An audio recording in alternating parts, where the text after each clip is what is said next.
కోటపల్లి మండలంలోని రాపినపల్లి గ్రామం వద్ద గల అంతర్రాష్ట్ర చెక్పోస్ట్ వద్ద మహారాష్ట్ర నుంచి మంచిర్యాలకు అక్రమంగా తరలిస్తున్న 40 కిలోల ప్రభుత్వ నిషేధిత BT3 నకిలీ పత్తి విత్తనాలను పట్టుకున్న పోలీసులు.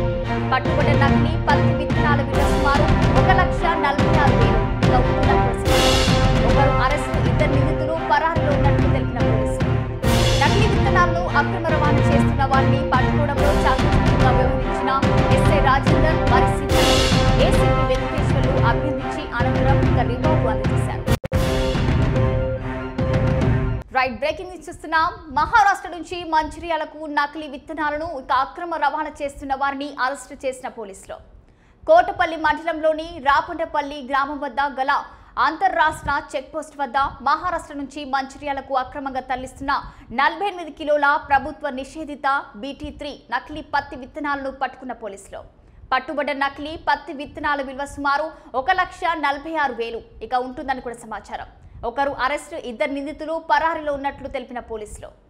నకిలీ విత్తనాలను అక్రమ రవాణా చేస్తున్న వారిని పట్టుకోవడంలో చాకచక్యంగా వ్యవహరించిన ఎస్ఐ రాజేందర్, వారి సిబ్బందిని ఏసీపీ వెంకటేశ్వర్లు అభినందించి అనంతరం రివార్డు అందజేశారు.